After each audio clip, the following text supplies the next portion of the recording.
नमस्कार दोस्तों, अगर आप भी यूपी ट्रिपल पेट की तैयारी कर रहे होंगे तो यह वीडियो आपके लिए काफ़ी महत्वपूर्ण होगा। और इस वीडियो में हम लोग पढ़ेंगे बौद्ध धर्म, जो कि आपके एग्ज़ाम के लिए काफ़ी महत्वपूर्ण चैप्टर है। और टॉपिक शुरू करने से पहले बस आपसे छोटी सी रिक्वेस्ट है कि इस वीडियो को मात्र अपने जीवन के कीमती समय में से मात्र 15 मिनट देकर देखिए। उसके बाद से आप स्वतः मूल्यांकन कर पाएंगे कि आपका 80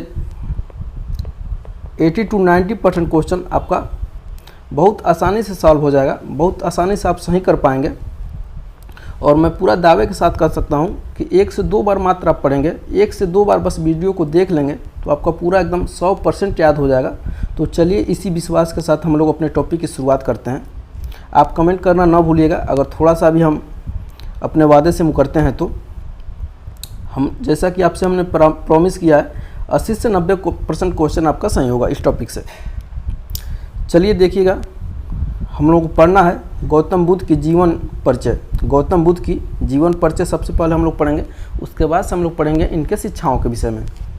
देखिएगा इनका जन्म कब हुआ था, तो इनका जन्म 563 ईसा पूर्व 563 ईसा पूर्व में हुआ था। जन्म स्थान कहाँ पे है, तो जन्म स्थान लुम्बिनी, और लुम्बिनी कहाँ पे है, तो नेपाल में। यानी इनका जन्म 563 ईसा पूर्व लुम्बिनी नेपाल में हुआ था। बचपन का नाम अगर दोस्तों आपसे पूछा जाए बचपन का नाम, तो बचपन का नाम है इनके सिद्धार्थ। इनके पिता का क्या नाम था, तो पिता का नाम सुद्धोधन, जो कपिलवस्तु के शाक्यगण के प्रधान थे। कपिलवस्तु के शाक्यगण के प्रधान थे। बात करेंगे माता, ये सब क्वेश्चन आपसे पूछा जा चुका है और पूछा जाएगा भी, इसलिए पूरा डिटेल्स में हम करा रहे हैं आपको। माता का नाम है इनके, माता का नाम महामाया देवी अथवा महामाया। माता का नाम है माया देवी अथवा महामाया। ये क्या है, कोलीय गणराज्य की कन्या थी, कोलीय गणराज्य की कन्या थी। आगे देखिएगा इनका पालन पोषण किसने किया था, तो इनका पालन पोषण किसने किया था, मौसी ने। और मौसी का नाम है दोस्तों महाप्रजापति गौतमी। इनका पालन पोषण क्यों इनके मौसी के द्वारा किया गया, क्योंकि इनके जन्म के 1 सप्ताह बाद, इनके जन्म के 1 सप्ताह बाद इनके माता का देहांत हो गया। इसके वजह से इनका पालन पोषण इनके मौसी के द्वारा किया गया। इनकी पत्नी कौन है, तो इनकी पत्नी है यशोधरा, और अन्य नाम क्या मिलता है, गोपा, बिंबा, भद्द कच्चना या भद्द कच्छा, भद्द कंचना या भद्द कच्छा। याद रखिएगा, कहीं ऑप्शन में अगर आपको यशोधरा न दे करके गोपा बिंबा दे दे या भद्द कच्छा दे दे, तो आप इसे भी अपने माइंड में याद रखिएगा, एकदम कंप्यूटर के जैसे। पुत्र का नाम देखिए दोस्तों, पुत्र का नाम इनके है राहुल, पुत्र का नाम हो जाएगा राहुल। गुरु कौन है इनके, वैशाली के अलार कलाम, वैशाली के अलार कलाम इनके गुरु हैं, जो इनको सांख्य दर्शन के शिक्षा दिए थे, सांख्य दर्शन के शिक्षा दिए थे। इनके पहले गुरु हैं। इनके दूसरे गुरु हैं दोस्तों राजगिरी के उदक राम पुत्र या उदक राम पुत्र, ठीक है। इनके घोड़े का क्या नाम है, इनके घोड़े का नाम है दोस्तों कंथक, इनके घोड़े का नाम है कंथक। और इनके सारथी का नाम है, यानी गौतम बुद्ध के सारथी का नाम है चन्ना, चन्ना या छन्ना, चन्ना या छन्ना। इनकी मृत्यु कब हुई थी, तो 483 ईसा पूर्व, 483 ईसा पूर्व मल्लों की राजधानी कुशीनगर में, मल्लों की राजधानी कुशीनगर में। ये तो रहा इनका सामान्य परिचय, गौतम बुद्ध का सामान्य परिचय। आगे थोड़ा और डिटेल्स में पढ़ते हैं। देखिएगा बौद्ध धर्म के संस्थापक कौन थे। पहला क्वेश्चन यही पूछा जाएगा आपसे, बौद्ध धर्म के संस्थापक कौन थे, तो महात्मा बुद्ध। बुद्ध का अर्थ होता है दोस्तों प्रकाशमान, बुद्ध का अर्थ होता है प्रकाशमान अथवा जागृत होना। माफ करिएगा, बुद्ध का अर्थ होता है प्रकाशमान अथवा जागृत होना। आगे हम लोग बढ़ते हैं। जन्म के 7वें दिन, जन्म के 7वें दिन ही क्या हुआ, इनके माता का क्या हुआ था, मृत्यु हो गई। तत्पश्चात मतलब इनके माता के मृत्यु के पश्चात इनका पालन पोषण महाप्रजापति गौतमी ने किया। यानी इनकी जो मौसी हैं, मौसी महाप्रजापति गौतमी ने किया। गौतम को देख करके, जब गौतम छोटे थे तो उनको देख करके ब्राह्मण एक था कौंडिन्य ने भविष्यवाणी किया था कि वह क्या बनेगा, एक चक्रवर्ती राजा बनेगा अथवा क्या बनेगा, सन्यासी बनेगा। वह क्या बनेगा, एक चक्रवर्ती राजा बनेगा या सन्यासी बनेगा। क्वेश्चन में आपसे यही पूछा जाएगा कि गौतम बुद्ध को देख करके किसने भविष्यवाणी किया था कि वह एक चक्रवर्ती राजा बनेगा या सन्यासी बनेगा, तो कौंडिन्य ने। आगे हम लोग बात करेंगे 16 वर्ष की अवस्था में, 16 वर्ष की अवस्था में जब ये 16 वर्ष के थे तो इनका विवाह हो गया किससे, 16 वर्ष की अवस्था में सिद्धार्थ का विवाह शाक्य कुल की कन्या यशोधरा से हुआ। इनके पुत्र का नाम दोस्तों क्या था, राहुल था, जो ऊपर भी हम आपको बता चुके हैं। आगे देखिएगा गौतम बुद्ध के जीवन संबंधी 4 दृश्य। गौतम बुद्ध के जीवन संबंधी 4 दृश्य अत्यंत प्रसिद्ध हैं, जिनको देख करके उनमें उनके मन में क्या हो गया, वैराग्य हो गया, यानी घर बार छोड़ दिए। सबसे पहला व्यक्ति कौन है, तो वृद्ध व्यक्ति यानी जो वृद्ध हो गया हो, यानी बूढ़ा हो गया हो। दूसरा किस व्यक्ति को देखे, बीमार व्यक्ति को। तीसरे नंबर पर किस व्यक्ति को देखे, मृत व्यक्ति को, जिसको 4 लोग कंधे पर ले जा करके दफनाने ले जा रहे थे। चौथे नंबर पे देखिएगा सन्यासी, या चौथे नंबर पे इन्होंने देखा सन्यासी को, जो क्या था, प्रसन्न मुद्रा में था, मतलब एकदम देश दुनिया छोड़ करके एकदम खुशी के माहौल में अकेले एकदम था। तो इनके भी मन में आया। आगे बढ़ेंगे हम लोग। 29 वर्ष की अवस्था में सांसारिक समस्याओं से व्यथित होकर के 29 वर्ष की अवस्था में सांसारिक समस्याओं से व्यथित होकर के गृह त्याग कर दिए। कौन, तो गौतम बुद्ध ने, जिसको बौद्ध धर्म में क्या कहा गया, महाभिनिष्क्रमण कहा गया। यह काफ़ी महत्वपूर्ण क्वेश्चन बनेगा आपके एग्जाम के लिए। महाभिनिष्क्रमण किसे कहा गया, तो गौतम बुद्ध के गृह त्याग को बौद्ध धर्म के इतिहास में, बौद्ध धर्म में क्या कहा गया, महाभिनिष्क्रमण कहा गया। आगे बढ़ेंगे। वैशाली के निकट उनकी मुलाकात किससे हुई, सांख्य दर्शन के आचार्य। वैशाली के निकट उनकी मुलाकात किससे हुई, सांख्य दर्शन के आचार्य अलार कलाम से हुई। तथा राजगृह में धर्माचार्य, यानी राजगृह में किससे हुई, धर्माचार्य उद्रक रामपुत्र से हुई। दोनों क्या बने, बुद्ध के प्रारंभिक गुरु बने। यह दोनों क्या बने, बुद्ध के प्रारंभिक गुरु बने। आगे बढ़ते हैं। ये नोट जो लाइन है वो काफ़ी महत्वपूर्ण रहेगी आपके एग्जाम के लिए। गौतम बुद्ध ने ज्ञान की प्राप्ति के लिए गया, जो कहाँ पे है, बिहार में है। गया में निरंजना नदी के तट पर, किस नदी के तट पर, तो निरंजना नदी के तट पर, किस वृक्ष के नीचे, तो पीपल वृक्ष के नीचे कठिन तपस्या के बाद वैशाख पूर्णिमा के दिन, किस दिन, तो वैशाख पूर्णिमा के दिन उन्हें ज्ञान की क्या हुई थी, प्राप्ति हुई। और वह क्या कहलाए, गौतम तो बुद्ध कहलाए। गौतम क्या कहलाए, बुद्ध कहलाए। यह पॉइंट आपको क्लियर हो जाना चाहिए। मात्र 3-4 लाइन से देखिए किस किस प्रकार का क्वेश्चन बन रहा है। ज्ञान की प्राप्ति कहाँ पे हुई थी, गया में या बिहार में। किस नदी के किनारे, तो निरंजना नदी के किनारे। किस वृक्ष के नीचे, तो पीपल वृक्ष के नीचे। किस दिन, तो वैशाख पूर्णिमा के दिन। देखिए 3-4 प्रकार का क्वेश्चन बना है इसे। आगे हम लोग पढ़ेंगे धर्मचक्र प्रवर्तन। गौतम बुद्ध ने सारनाथ में, अगर सारनाथ आपको ऑप्शन में न मिले तो ऋषिपत्तनम या मृगदा या हृदयवन अगर ऑप्शन में मिलता है तो उसका राइट आंसर वही होगा। तो देखिएगा गौतम बुद्ध ने सारनाथ में 5 ब्राह्मणों को यानी 5 सन्यासियों को क्या किया, अपना प्रथम उपदेश दिए, जिन्हें बौद्ध ग्रंथों में धर्मचक्र प्रवर्तन के नाम से जाना जाता है। जब इनको ज्ञान की प्राप्ति हो चुकी थी, तो जब गौतम बुद्ध को ज्ञान की प्राप्ति हो चुकी थी, तब इन्होंने अपना प्रथम उपदेश अपने दोनों गुरुओं को देना चाहे, लेकिन इनके दोनों गुरुओं को क्या हो चुकी थी, तो इनके दोनों गुरुओं की मृत्यु हो चुकी थी। इसलिए इन्होंने 5 पंचभग्य ब्राह्मणों को अपना क्या किए, प्रथम उपदेश दिए। कहाँ पे, सारनाथ में, जिसे धर्मचक्र प्रवर्तन के नाम से जाना गया। वो 5 पंचभग्य ब्राह्मण कौन थे, तो भद्दी, वप, आंजी, असांजी।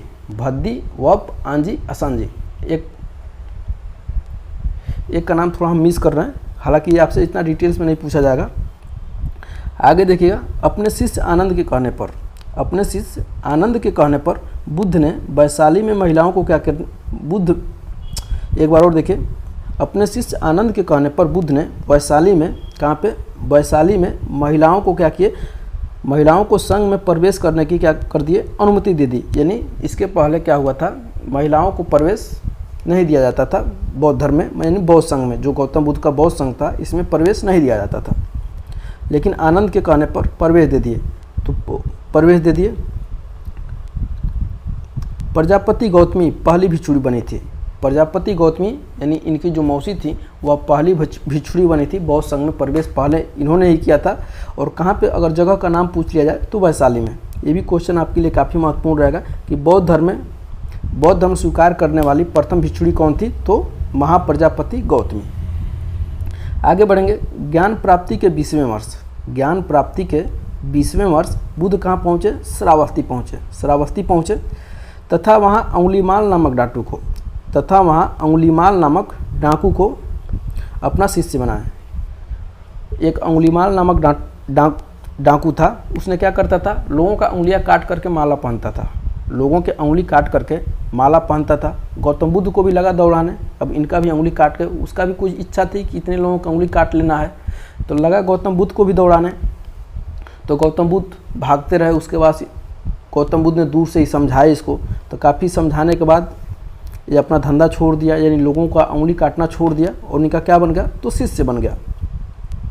आगे बढ़ेंगे। बुद्ध ने अपने जीवन के सर्वाधिक उपदेश कौशल राज्य की राजधानी श्रावस्ती में दिए। कौशल एक महाजनपद था, उसकी राजधानी क्या थी? श्रावस्ती थी। तो श्रावस्ती में दिए। मगध को अपना प्रचार प्रसार का क्या बनाए? तो मगध को अपना प्रचार प्रसार का केंद्र बनाए। ये भी याद रखिएगा, क्वेश्चन में आपसे पूछा जाएगा बुद्ध ने अपने जीवन के सर्वाधिक उपदेश कहाँ पे दिए? तो श्रावस्ती में। इसका ट्रिक क्या है? इसका ट्रिक है दोस्तों, सारा वस्तु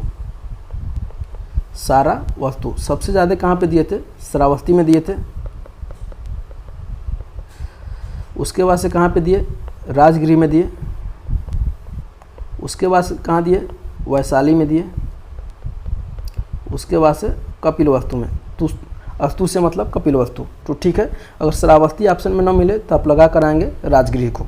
ठीक है, आगे हम लोग बढ़ते हैं। महापरिनिर्वाण। अपने जीवन के अंतिम पड़ाव में हृदयवती नदी के तट पर अपने शिष्य चुंद के वहाँ सूकर माधव्य भोज सामग्री खाएं और अतिसार रोग से पीड़ित हो गए, यानी खूनी पेचिश से पीड़ित हो गए। और यहीं पर 483 ईसा पूर्व में 80 वर्ष की अवस्था में, कितने वर्ष की अवस्था में? तो 80 वर्ष की अवस्था में इनकी मृत्यु हो गई।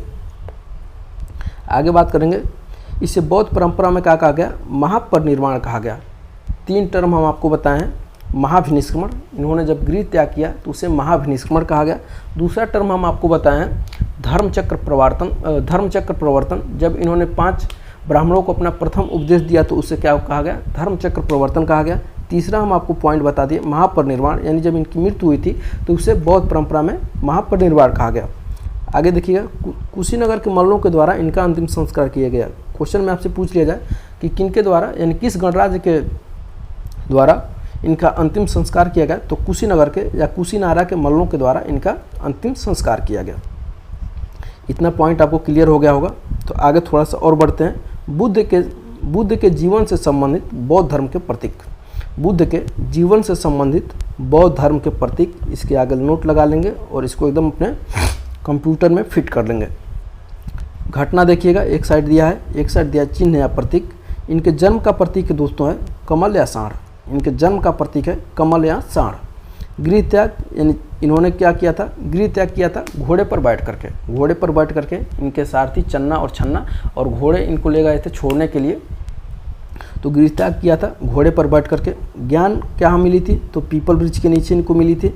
निर्माण क्या हुआ था? पदचिन्ह। और इनके मृत्यु का महापरिनिर्वाण क्या? इनके मृत्यु या महापरिनिर्वाण का वो क्या है, यानी प्रतीक क्या है? स्तूप। जब इनका मृत्यु हो गया था उसके बाद से इनके अस्थियों को कई जगह ले जा करके, यानी 8 जगह ले जा करके क्या बनाया गया? स्तूप बनाया गया। तो इसको आप याद रखेंगे। आगे हम लोग बढ़ेंगे। बौद्ध धर्म की शिक्षाएं एवं सिद्धांत। बुद्ध ने आम जनता की तरह किस भाषा में अपना उपदेश दिए? तो पाली भाषा में उपदेश दिए। याद रखिएगा, इंपॉर्टेंट है यह। बौद्ध धर्म के त्रिरत्न। पहला क्या है? बुद्ध धम्म संघ। देखिएगा, बौद्ध धर्म के 4 आर्य सत्य। पहला क्या है? दुख है। दूसरा क्या है? दुख समुदाय।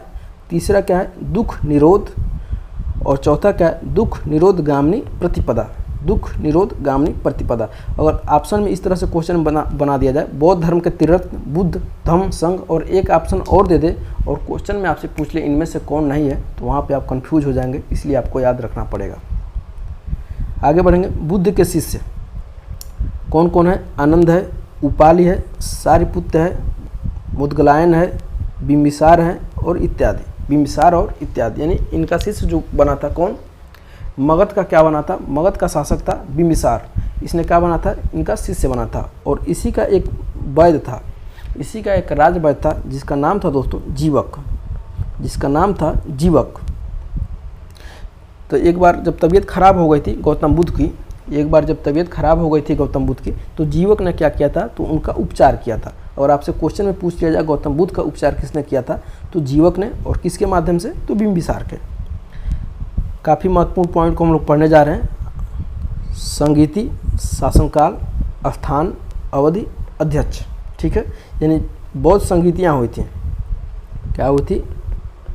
बौद्ध संगीतियाँ हुई थी। तो कितनी बौद्ध संगीतियाँ हुई थी, कब कब हुई थी, कौन उनका अध्यक्ष है, किसके शासनकाल में हुई थी, यह आपको याद रखना है। यहाँ से पेट के परीक्षा में अगले साल क्वेश्चन पूछा जा चुका है। ठीक है दोस्तों, सबसे पहला देखिएगा, प्रथम बौद्ध संगीति किसके समय में हुई थी? माफ़ करिएगा, हाँ, प्रथम बौद्ध संगीति किसके समय में हुई थी? तो उस समय शासक था अजातशत्रु। अजातशत्रु क्या था? शासक था। स्थान कहाँ पे है? राजगिरी है।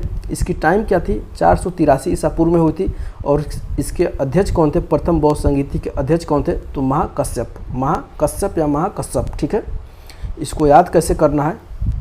तो इसको आप याद इस तरह से कर सकते हैं, आराम से इसको याद करना है। प्रथम बौद्ध संगीति को याद करना है। अस हो जाएगा आपका अजातशत्रु, अस हो जाएगा आपका अजातशत्रु, राज हो जाएगा आपका राजगृह और महस हो जाएगा आपका महाकश्यप, महाकश्यप या महाकश्यप। ठीक है, इस तरह से आप याद कर सकते हैं इसको। मैं ऐसा करता हूँ कि आपको याद भी हो गया होगा आराम से। यानी अजातशत्रु के शासनकाल में हुई थी, स्थान यानी राजगिरी, और इसके अध्यक्ष कौन थे? तो महाकश्यप। ये अगर डेट नहीं याद कर पाते हैं 483 ईसा पूर्व तो कोई बात नहीं है। आगे हम लोग बढ़ेंगे दूसरे नंबर पे। द्वितीय बौद्ध संगीति कब हुई थी? कालाशोक के समय में हुई थी। और इसके स्थान कहाँ पे है? तो वैशाली है। 383 ईसा पूर्व में हुई थी।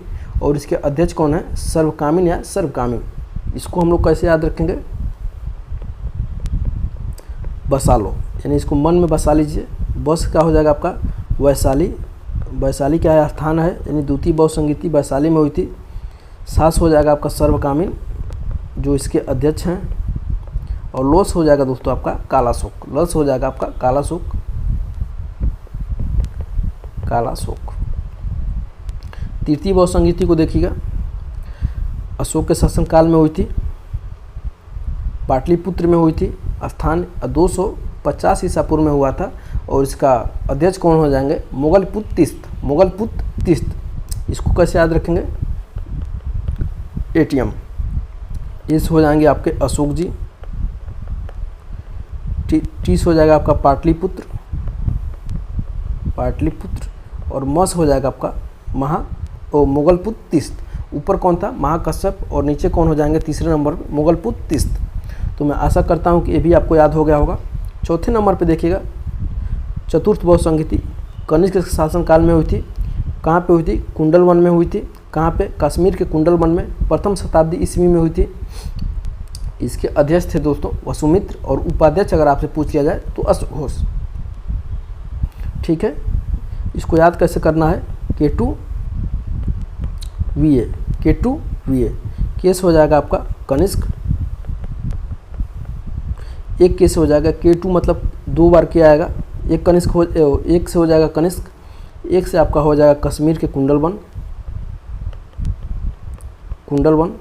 20 हो जाएगा आपका वसुमित्र। और एस हो जाएंगे आपका अश्वघोष, अश्वघोष। तो मैं आशा करता हूं कि एक बार वीडियो को आप पुनः देखेंगे। और मैं आशा ये भी करूंगा कि आपको वीडियो लगभग 80% याद हो गया होगा। 1-2 बार और देखते हैं। और एक छोटे से पन्ने में या जो आपका नोट्स होगा, जो मेरे साथ नोट्स बनाते चलते होंगे, उसमें आप क्या करेंगे? इस टॉपिक को इसी तरह से सेम लिख लेंगे। और 2 बार पढ़ेंगे आपको याद हो जाएगा। अगर और क्वेश्चन आप करिएगा, मैं दावे के साथ कह सकता हूँ 80 to 90% क्वेश्चन आपसे ज़रूर सॉल्व होगा और आपको याद भी हो जाएगा। अगर थोड़ा सा भी अगर आपको डाउट हो तो कमेंट करके ज़रूर पूछ लीजिएगा।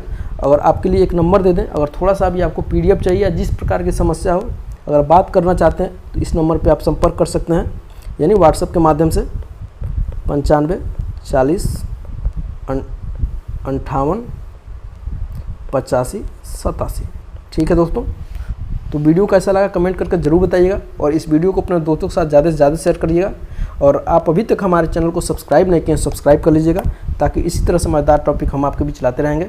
और मिलते हैं अगले वीडियो में, तब तक के लिए बहुत बहुत धन्यवाद।